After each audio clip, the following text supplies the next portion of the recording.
buenas. Este es un día muy lindo, muy especial. Estamos, como quien dice, preparándonos para la normalidad. Yo creo que de ahora en adelante las cosas no van a ser como eran antes, pero estamos haciendo lo mejor posible para que nuestra vida regrese a un punto que antes conocíamos. Quizás no se logre totalmente, pero estamos ahí luchando y bregando con aquellas cosas que confrontamos cada día. Hoy quisiera que ustedes me acompañaran y fueran al libro de Números.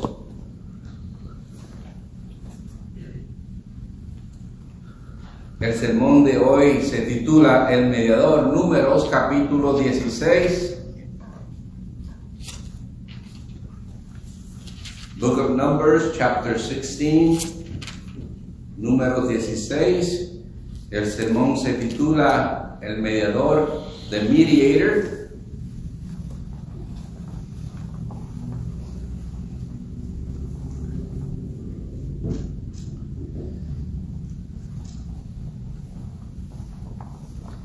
Y quisiera comenzar en el versículo 41, aunque por favor le pido que si puede leer el capítulo 16 del 1 en adelante, pero porque el tiempo es limitado, quisiera comenzar en el versículo 41, donde te habla del día siguiente. ¿Del día siguiente de qué? Del día siguiente de que Coré y otros más mueren, son tragados por la tierra. Dice el versículo 41, el día siguiente toda la congregación de los hijos de Israel murmuró contra Moisés y Aarón, diciendo, vosotros habéis dado muerte al pueblo de Jehová. Y aconteció que cuando se juntó la congregación contra Moisés y Aarón, miraron hacia el tabernáculo de reunión, y he aquí la nube lo había cubierto, y apareció la gloria de Jehová. Y vinieron Moisés y Aarón delante del tabernáculo de reunión, y Jehová habló a Moisés diciendo, apartaos en medio de esta congregación, y los consumiré en un momento. Y ellos se postraron sobre sus rostros. Y dijo Moisés a Aarón, toma el incensario y pon en el fuego del altar, y sobre él pon incienso, y ve pronto a la congregación, y haz expiación por ellos, porque el furor ha salido de la presencia de Jehová, la mortandad ha comenzado. Entonces tomó Aarón el incensario, como Moisés dijo, y corrió en medio de la congregación, y he aquí que la mortandad había comenzado en el pueblo. Y él puso incienso e hizo expiación por el pueblo, y se puso entre los muertos y los vivos, y cesó la mortandad.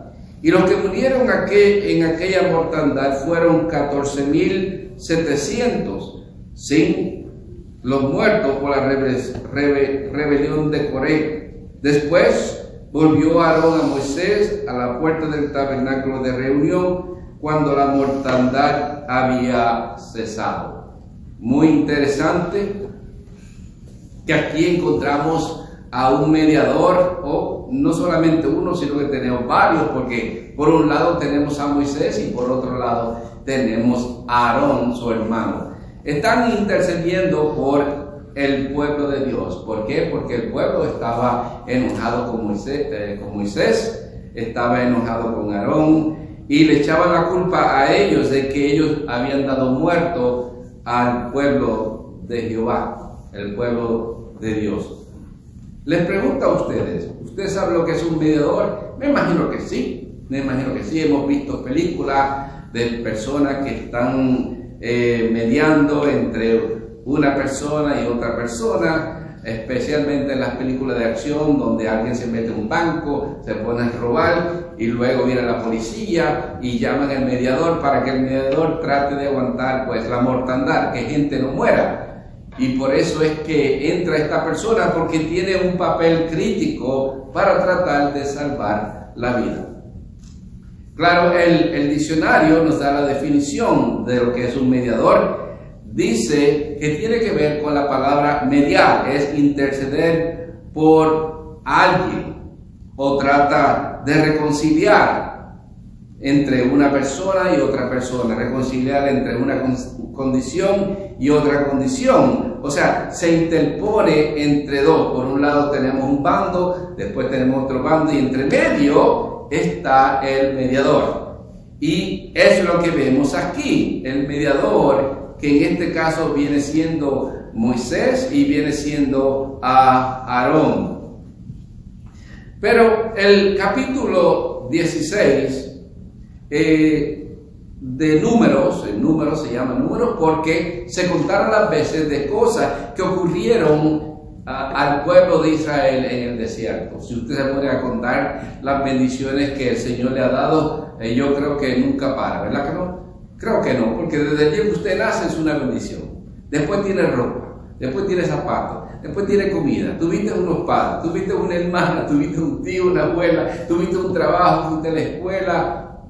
Tantas bendiciones que hemos recibido del Señor y podemos decirle, esta fue la primera, el día que nací, el día que Dios me trajo al mundo, número 1. Y la última va a ser, pues alguien la va a escribir por usted, el día que usted se fue con el Señor, ¿verdad? Eso ya está escrito, estamos escritos en el libro de vida. Pero específicamente en el desierto ocurrieron muchas cosas. Pero entienda que el pueblo de Israel fue sacado de la esclavitud, de la opresión, de la muerte, del sufrimiento, del hambre, del cansancio.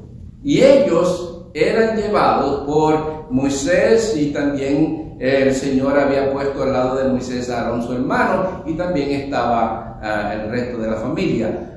Pero específicamente era Moisés. Y este era el líder que Dios había llamado, que Dios había escogido. Allá en el desierto, ¿se acuerda cuando la zarza ardía y Moisés fue a averiguar por qué la zarza no se consumía? Y es en ese momento que Dios le llama, lo envía. ¿Por qué? Porque Dios identifica con el sufrimiento de su pueblo. Lo envía para que los saque de la esclavitud y los lleve a la tierra que fluye de leche y miel, una tierra bendecida, una tierra prometida. Y es este hombre el que Dios llama y escoge, envía, y allí en Egipto Dios hace por medio de él unos prodigios y milagros y muchas cosas. Él los saca, los lleva por el desierto. Y allí en el desierto quiero que sepa que en las cosas de Dios no hay una democracia. No hay una dictadura tampoco. Es el propósito y la voluntad de Dios. Lo que Dios dice, eso hay que hacerlo. Hay que ser obediente a la palabra de Dios. Hay que ser fiel a Dios si vamos a disfrutar de las bendiciones de Él. Por un lado, cuando Dios nos bendice, Él espera, ¿verdad?, que nosotros estemos agradecidos de las bendiciones. Pero cuando la gente se rebela contra Dios, las cosas buenas no van a venir, sino que van a venir cosas malas. Y eso es lo que estamos notando aquí. El Señor los sacó, el Señor los llevaba, el Señor era el que estaba dando las directrices al pueblo por medio de Moisés. Y aparenta que alguna gente, algunos líderes dentro del pueblo de Israel no entendían esto muy bien. Creían que era una democracia, más o menos. Estoy usando un término que es bastante moderno, pero sí podemos mirar a Grecia y ahí se desarrolla lo que nosotros conocemos hoy en día como el concepto de la democracia. Pero antes, para el tiempo de Moisés, esto no existía. Era Faraón el que mandaba, y en este caso es Dios quien daba las órdenes, quien dirigía al siervo de Dios. Así que Dios estaba hablando por medio de este hombre, por medio de un hombre, este siervo escogido que se llama Moisés. Dios sacó al pueblo por medio de Moisés, hizo milagros por medio de Moisés. ¿Y qué no hizo Dios por medio de este hombre que Él llamó y escogió? Y luego, aquí en el capítulo 16, entendemos o se lee que se levantaron unos hombres en contra de Moisés, y lo interesante de estos hombres es que sabemos quiénes eran. Dice: Coré, hijo de Izhar, hijo de Coat, hijo de Levi, y Datán y Abiram, hijo de Eliab, y On, hijo de Pelet, de los hijos de Rubén, tomaron gente. Así que se formó un grupito, y de ese grupito formaron otro grupo más grande. Por eso, mire, tenga cuidado cuando empiezan a formarse los grupitos, porque usted no sabe por qué esos grupitos se están formando. Y si aprendemos algo de la Biblia, es que la Biblia nos enseña que nos preparemos, que estemos listos, porque cosas así van a ocurrir. Va a haber gente que no está en desacuerdo con la palabra de Dios, con el siervo de Dios, con los obreros del Señor, y posiblemente va a haber uno que otro que dice: quítate tú y me pongo yo. Pero las cosas de Dios no son así. Si Dios es el que llama, Dios es el que pone, Dios es el que quita. Y vemos aquí y leemos que estos hombres se levantaron contra Moisés. ¿Y qué podemos aprender de ellos? Bueno, número uno, que eran líderes que el pueblo conocía. El pueblo conocía, y ellos trataron un atentado contra el siervo escogido del Señor. Pero esto ocurre también por medio de los celos. Noten las palabras de Coré, que dice que todo Israel es santo, pero Moisés le dice: mañana veremos quién es santo y quién no es. Tenemos que tener mucho cuidado cuando decimos: mira, pero si esta persona vino al frente, hizo una decisión y el Señor lo salvó. Bueno, eso es lo que uno opina, eso es lo que uno cree cuando ve que una persona viene al frente, pero eso no es necesariamente la verdad, porque no sabemos por qué esa persona fue al frente, por qué esa persona hizo la decisión. No sabemos las razones, pero estamos calculando y pensando y creyendo: el Señor salvó a esta alma. Pero más tarde esa alma vuelve al mundo, regresa a las cosas que hacía antes, y nos preguntamos a Dios: ¿qué pasó? ¿Qué pasó con fulano, con fulana? Que el Señor lo salvó y ahora volvió al mundo. ¿Se perdió o es salvo? Y ahí está el dilema. Nos preguntamos. Nuestra conclusión era que el Señor lo salvó. Pero si hubieran estado permanentemente con el Señor, no hubieran vuelto al mundo. Pero aquí noten que son personas que salieron con el pueblo de Israel. Eran líderes, eran personajes conocidos, eran personas que eran estimados por la congregación. Y ellos creían que podían desacreditar a Moisés. Querían tomar al pueblo y regresarlos a la esclavitud, volverlos a Egipto. No sé si esto le ha pasado a alguno de ustedes, pero yo creo que ocurre frecuentemente cuando una persona empieza a visitar la iglesia, su vida empieza, como quien dice, a ver las cosas diferentes, y luego regresa a su hogar o regresa a sus amistades, y las amistades le dicen: no, pero vente, vámonos para la barra, vámonos a bailar, vamos a hacer esto, vamos a hacer aquello, tú puedes volver a la iglesia y hacer eso de nuevo. Y como que dice, quieren volver a llevarlo a aquel mundo que él o ella conocía antes. Muy interesante esto, porque yo sé que ustedes han oído de casos así o han visto casos así. Hay alguien que quiere volver y arrastrarlos a aquel sitio de esclavitud, y esto era lo que Coré y los demás querían hacer. Querían, como quien dice, irse en contra de la palabra y los mandatos de Dios. Fue Dios el que envió a Moisés. Fue Dios el que sacó a la gente. Entonces, ¿por qué ahora un líder conocido por la congregación quiere regresarlos allá, al lugar donde Dios los sacó?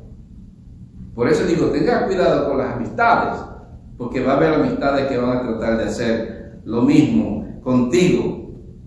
Ellos, o él en este caso, quería tomar posesión de algo que no le pertenecía a él. Él quería ser el líder. Él quería mandar, él quería regresar. Pero también hay algo más aquí, porque te habla de diferentes personas. Te habla de On, hijo de Pelet, de los hijos de Rubén, de los primogénitos, que tenían unos privilegios, unos derechos como primogénitos. Tenían unas bendiciones. Pero las cosas cambian, las cosas cambian.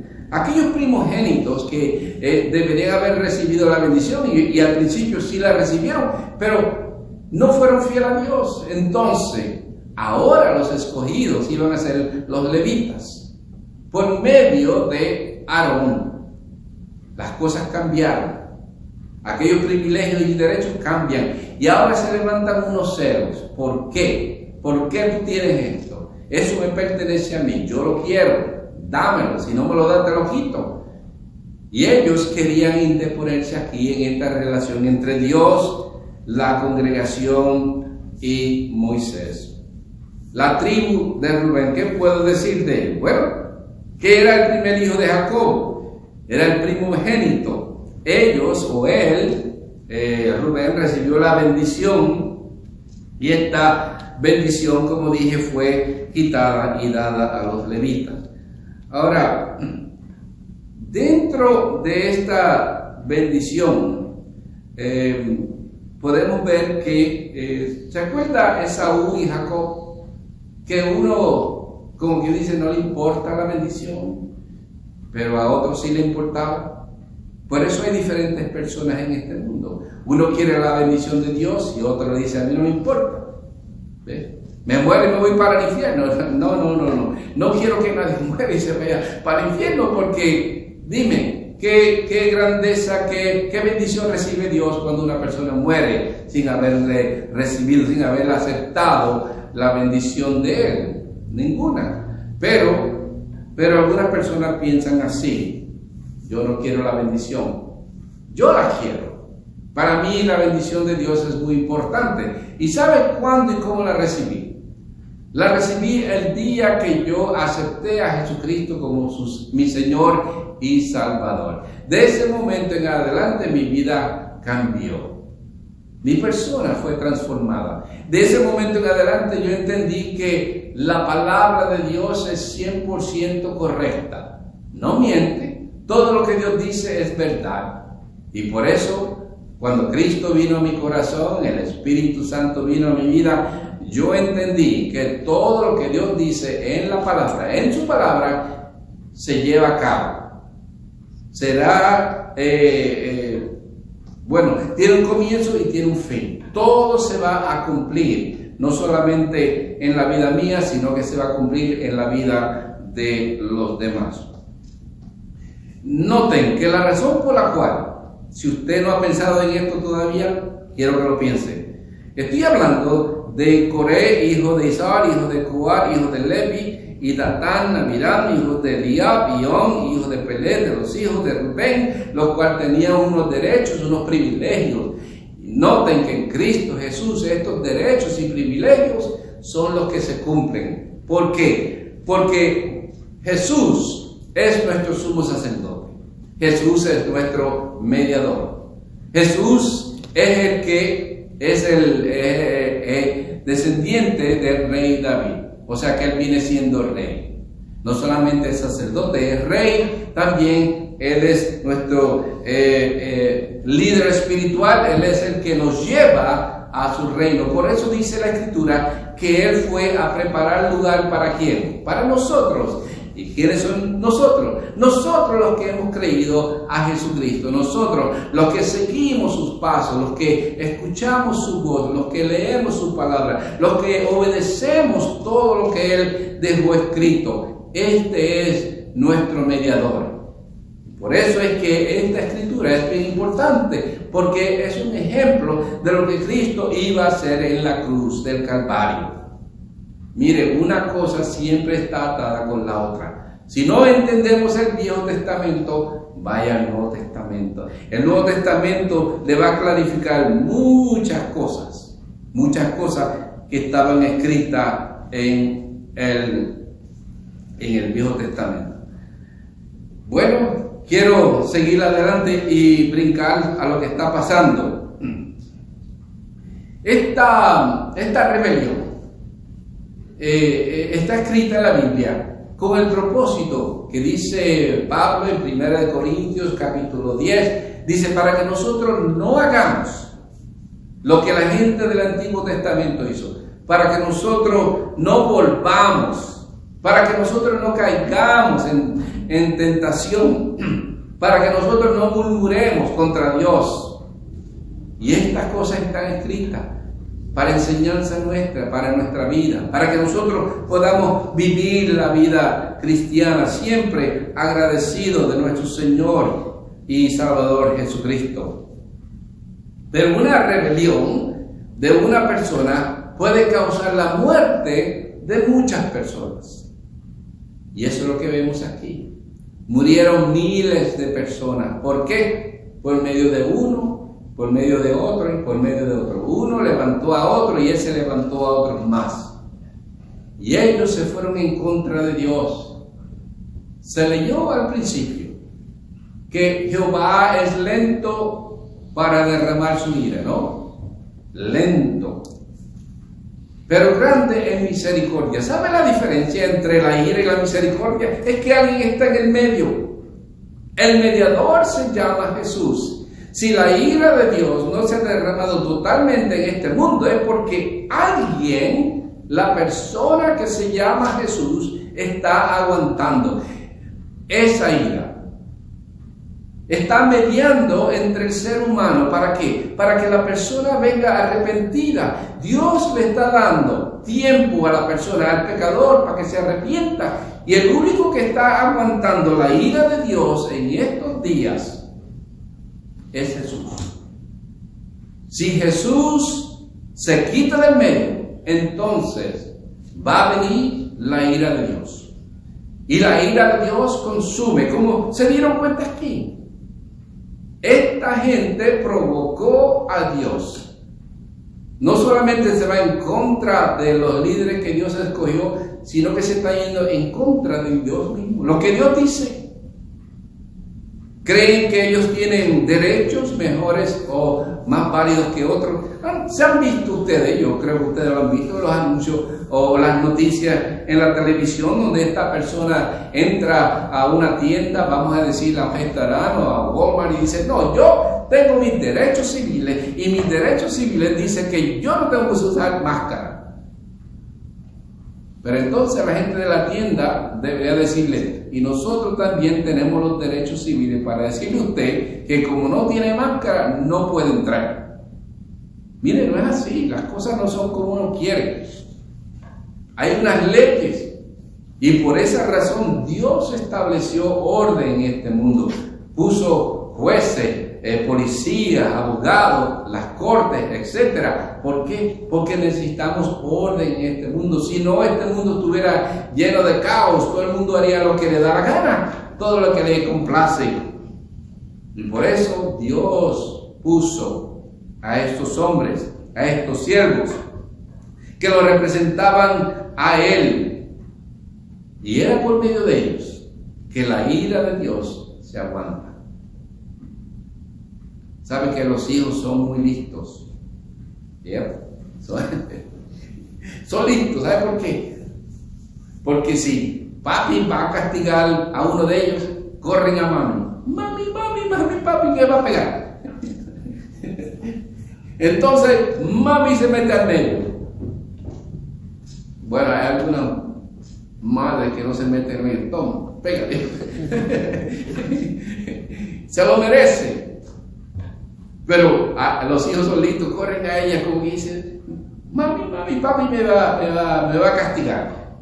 Y luego mami se mete al medio, como quien dice, ok, tranquilo por favor. Respira profundamente. Dale tiempo. Y el papá dice, ahorita te agarro. Deja que mami se salga, ya verás. Pero siempre va a haber alguien que, como que dice que va a tratar de defender a uno o a otra persona. Y eso ha pasado en algunos asuntos de contienda. Una persona inocente se mete en el medio para, como que dice, evitar algo, y luego ¿quién termina herido? La persona que se puso en medio. Y mire, ¿qué pasó con Jesús? Él murió por nosotros, el mediador, aquel que estaba mediando entre el hombre y Dios, entre el hombre y el pecado. Quien termina muriendo es Cristo por nuestros pecados. Por eso como Jesús no hay otro. Pero aquí en el libro de Números vemos el ejemplo que la Biblia nos está dando de lo que pasa cuando una persona se interpone entre medio de una situación que va a traer muerte. Va a traer muerte. Y aquí ya la muerte había empezado. Murieron mucha gente, pero el pueblo era un pueblo de corazón duro. Ya no querían doblar el cuello, no quieren arrepentirse, sino que le echa la congregación le echa la culpa a Moisés y a Aarón de que ellos mataron. Por culpa de ellos Jehová mató. No, fue por la rebelión de estos hombres mismos. Ellos tuvieron la culpa. ¿Por qué echarle la culpa a Aarón y a Moisés? Ellos son los que se ponen en medio y meditan o intervienen entre Dios y lo que va a pasar. Y por eso ahora entra la prueba del incienso. Si todo el mundo es hijo de Dios, si todo el mundo es santo, esto se verá. Me acuerdo una vez que yo estaba aquí predicando en la primera iglesia bautista hace, yo diría como 10 años atrás, y vino una persona de la calle, se sentó ahí, y yo decía que no todo el mundo es hijo de Dios, y yo decía, daba las razones por las cuales no eran. Y este hombre, que yo no conocía, era un extraño, decía, mentira, sonaba como una cotorra, mentira. Y finalmente se terminó el sermón y el hombre se fue y desapareció. Pero la Biblia es bien clara. Hay hijos de Dios y hay hijos que no son de Dios, son de otro. Como hay hijos legítimos y hay hijos ilegítimos. Así es la vida, esa es la realidad. Ahora, ¿qué pasa? Dios tiene que llevar a cabo su justicia. Y el propósito del mediador es de parar que la ira sea demasiada, como dice, se descargue. Y esto mismo yo creo que ocurre con algunos padres. Cuando un hijo o una hija se porta mal y están tan enojados que cogen la correa y en vez de ponerle freno a esa ira, ahí agarran la correa y con ella le pegan a esos niños tanto y tanto, que el niño o la niña termina odiando a su papá o a su mamá. ¿Por qué? Porque el papá o la mamá no pudieron aguantar la ira. Y hay personas que no aguantan, sino que ellos se descargan totalmente encima del cuerpo de esa persona que están castigando. Por eso es que vienen las matanzas. Porque la ira consume a la persona y no puede aguantar. Pero tiene que venir la prueba del incienso. ¿Quién es? Mañana vamos a ver quién es hijo de Dios, quiénes son los santos. Y en la prueba se notó que los que eran de Coré, la tierra se los tragó. Claramente demuestra la palabra de Dios que no eran como ellos decían, que eran santos. Si fueran santos, la tierra no se los hubiera tragado, pero se los tragó. Y luego, no solamente ellos, los 14.700 personas en adición. Esto era un número muy corto, diría yo, porque salieron de Israel, de Egipto.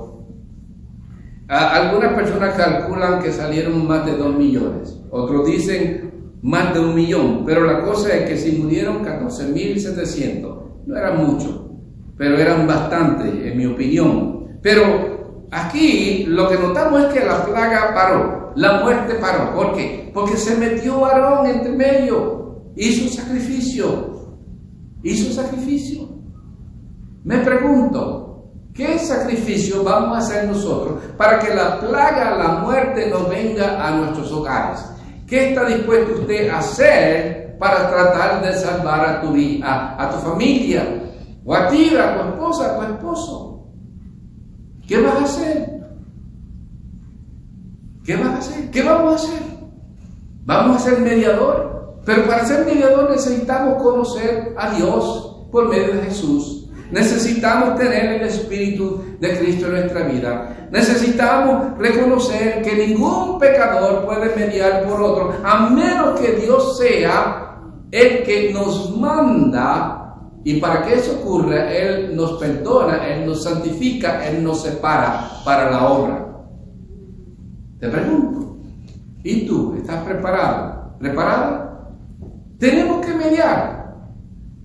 Dios ha dado a la iglesia el ministerio de la reconciliación, dice Pablo. ¿Para qué? Para que nosotros llevemos el Evangelio, para que nosotros llevemos la palabra de Dios a un mundo que va a morir sin Cristo, a menos que la iglesia haga su trabajo. Los hermanos, los padres, los hijos hagan lo mismo.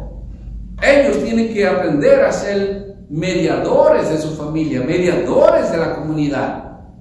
Y claro, quizás algunos de ellos van a pagar el precio por mediar. Cristo lo pagó. Y yo sé que la gente hoy en día está sufriendo, está muriendo por la plaga del COVID-19.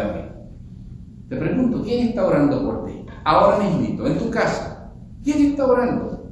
¿Quién está orando por tus hermanos y tus hermanas? Por aquellos hermanitos que no han venido a la iglesia o no han podido venir porque tenemos esta plaga. ¿Estás orando por ellos, sí o no? ¿Y qué están haciendo los demás? Bueno, no sé qué están haciendo los demás, yo solamente puedo hablar de mí. Yo sé que nosotros, la primera iglesia bautista, está orando por la congregación, por los nuestros y por aquellos que han pedido oración, que oremos por ellos, aquellos que nos están viendo por medio de YouTube o por medio de Facebook. Estamos orando por ustedes y queremos tener al menos tu apellido para orar por ti, por tu familia. Queremos alcanzar tu vida por medio de la oración, que el Señor vaya a ti donde tú estás, porque Él no está limitado. Él puede venir a tu casa, Él puede venir a tu corazón, Él puede venir y rescatarte si solamente tú clamas a Él, le buscas a Él, le obedeces a Él, escuchas su voz. Él está esperando que tú hagas eso. Quizás cuando tú le entregues tu vida a Él, entonces tú vas a ser el mediador que Dios ha puesto en tu casa para que tú alcances a los demás de tu familia. Piensa en eso. Piénsalo, porque la vida de ellos depende de ti. La ira de Dios tarde o temprano va a ser derramada en este mundo. Mi pregunta es si la persona que conoce o ha oído y sabe de esto, si va a hacer algo o no. Es importante que hagamos esto. ¿Sabe una cosa? ¿Por qué digo esto? Porque la tribu de Rubén, ellos eran bendecidos y tenían buenas intenciones, pero la tribu o Rubén era conocido como alguien que tenía buenas intenciones, pero nunca terminaba sus buenas intenciones. Y yo sé que nosotros decimos, un día de esto yo voy a orar por ti. No, que un día de esto. Ore ahora, ahora mismito. La intención puede que sea buena. Ore ahora, no mañana. Nosotros somos llamados no a tener buenas intenciones, sino a llevar a cabo la palabra de Dios. Las intenciones son buenas. Acuérdense, yo siempre uso el ejemplo de José. José, su intención buena era de dejar a María, poner a un lado, calladito, como queja. Pero el Señor le dice, no. Tómala como tu esposa. Porque lo que está ocurriendo en su vida es obra del Espíritu, es obra de Él. Mire, mucha gente muere por buenas intenciones. Un día de esto, pastor, yo voy a la iglesia. Qué buena intención, ¿no? Eso me decían cuando yo estaba en Texas y Oklahoma. Algunas personas que yo iba a visitar, sí, pastor, un día de esto. Y yo entraba y tocaba la puerta y corrían por la puerta atrás. Buenas intenciones. Pero ¿sabe qué? Más tarde supe que muchos de ellos, que no abrieron la puerta, que se escapaban por detrás, entendieron que les convenía entregar su vida a Jesucristo. Tenían que ser obedientes a Dios. Tenían que buscar de Dios, porque la muerte de la gente es segura. Aquí murieron muchos por desobediencia. Mire, no sea rebelde, no sea como Coré, como los demás. Obedezca, sea humilde, humíllese, busque al Señor, arrepiéntase.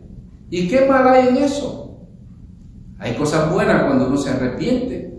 Uno recibe la vida eterna, uno recibe la paz y el Espíritu del Señor. Este Coré no se arrepintió de su error, sino que él, mire, lea, toda su familia, todo el clan fue tragado por la tierra.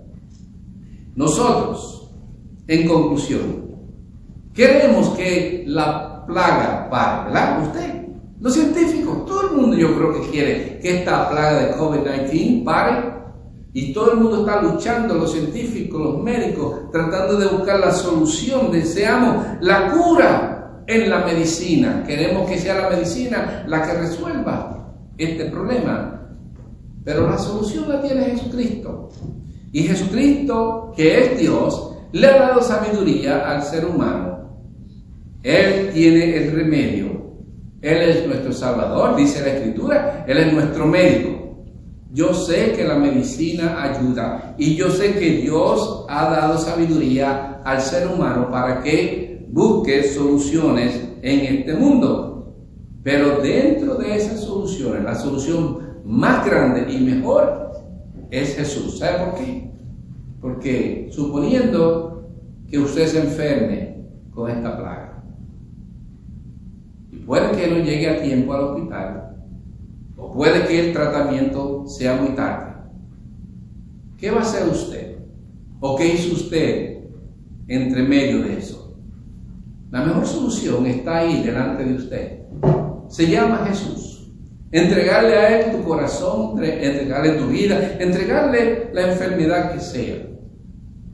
Y tú verás cómo Dios obra en ti, obrará en ti y en toda tu familia. Nosotros, los cristianos, entendemos que Cristo como nuestro Señor y Salvador, Él nos puede salvar de cualquier condición. Me he dado cuenta que en nuestra iglesia se enfermaron una que otra persona y ninguno de ellos ha fallecido por esta plaga. La iglesia ha estado orando por ellos porque estamos mediando, nos estamos interponiendo, sabemos que representamos a Jesucristo aquí en la tierra y queremos lo mejor para nuestros seres que tanto amamos. Yo sé y yo entiendo, y usted leerá en la Escritura, que el mediador algún día dejará de mediar, o sea, se va a quitar del medio. Cuando Él se quite del medio, ¿qué va a pasar con el mundo? Pobre del mundo. Pobre del mundo. Porque ahora no va a haber a nadie, como que dice, que aguante los poderes, que aguante lo que la Biblia habla de 4 jinetes, ¿no?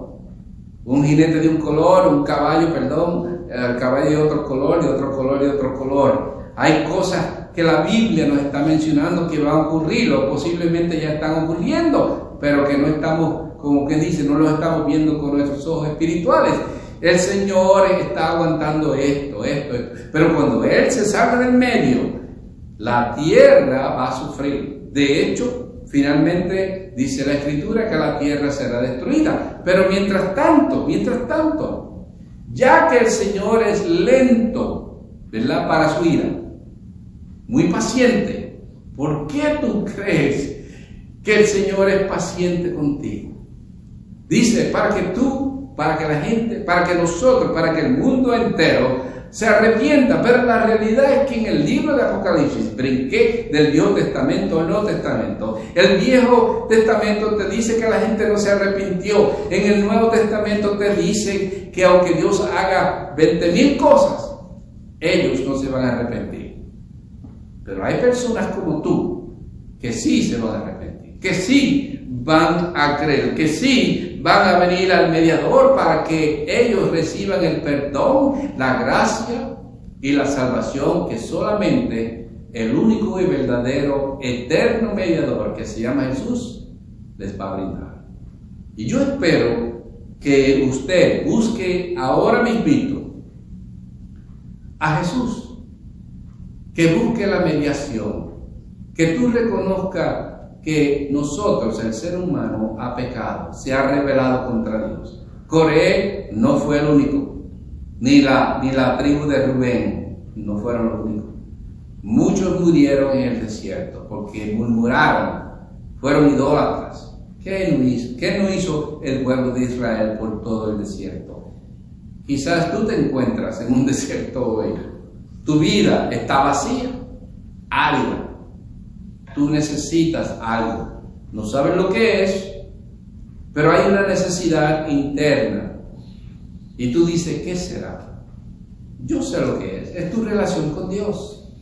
Dios está tocando la puerta de tu corazón. Solamente el mediador, que se llama Jesús, está aguantando la muerte, porque Él te quiere dar vida eterna. Te la está ofreciendo gratuitamente. Y solo espera que hoy tú abras tu corazón a Él y le digas, Señor, yo quiero estos derechos, estos privilegios, que solamente por medio de Jesucristo los voy a recibir. Quizás ese eres tú, y espero que así sea. Vamos a tener una oración y voy a hacer una invitación. Tú que me estás escuchando, si tú abres tu corazón a Jesús y le recibes, mi deseo para ti es que tu vida, de ahora en adelante, de este domingo en adelante, tu vida sea transformada y será transformada cuando tú le entregas a Él tu vida personal, le entregas tus pecados y le pides a Él perdón, porque tú has conocido a Jesús, tu mediador. Oremos. Mi Dios y Padre celestial, mi Dios todopoderoso, tú eres grande, tú eres paciente, tú eres bueno. Así dicen los salmos. Tú estás aguantando, Señor, la ira. Algún día el mediador es quitado del medio. Cristo subió al cielo, intercede por nosotros, nos ha enviado su Santo Espíritu. El Espíritu Santo está aquí en la tierra y nos mueve a tomar la decisión de aceptar y confesar a Jesús. Espero, Padre mío, Dios mío, que en este día, que la rebeldía del corazón de aquel que me está escuchando o de aquella que me está escuchando cese, que se arrepienta y venga a ti humildemente y diga, Señor, Padre mío, necesito que me saque de este desierto, que quite esta sequía que hay, que existe en mi corazón, un vacío que solamente tú lo puedes llenar. La razón por la cual se siente vacía o vacío es porque el pecado reina. Pero si te entregamos a ti, Señor, nuestro pecado, yo sé, Padre, que tú lo vas a quitar, tú nos vas a limpiar por la sangre de Cristo de todo pecado y toda maldad.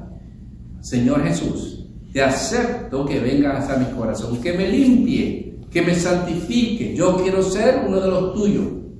Y tú, Señor, eres mi mediador. En este día, Señor, mi vida es tuya, mis pecados son tuyos, Señor. Santifícame por tu palabra, por tu sangre, por tu sacrificio. En el nombre de Cristo, Señor, yo te acepto por fe ahora mismito. Y lo confieso, te lo confieso a ti. Amén y amén. O quizás tú eres una de esas personas que se ha apartado de la iglesia, ha dejado de ir a la iglesia, se ha vuelto rebelde como Coré, pero tú sabes del camino que saliste. Dejaste el asiento en la iglesia, allí te está esperando el asiento. Donde dejaste a Jesús, allí te está esperando. Regresa, vuelve a Él, y yo sé que Él te va a perdonar. Hay esperanza en Cristo Jesús y solamente tú regresas a Él. Por favor, hago esta invitación porque todavía el mediador está ahí mediando por ti, por mí, por tu familia, por los nuestros. Quiero lo mejor para ti y para que eso ocurra, tú tienes que estar consciente de lo que está pasando. de lo que le pasó a Coré y lo que le pasó a otra gente más. Con esta me despido y espero que algún día oiga de ti y sepa cómo Cristo te transformó. Grandes bendiciones y será hasta la próxima. Que el Señor les bendiga. Hasta luego. Amén.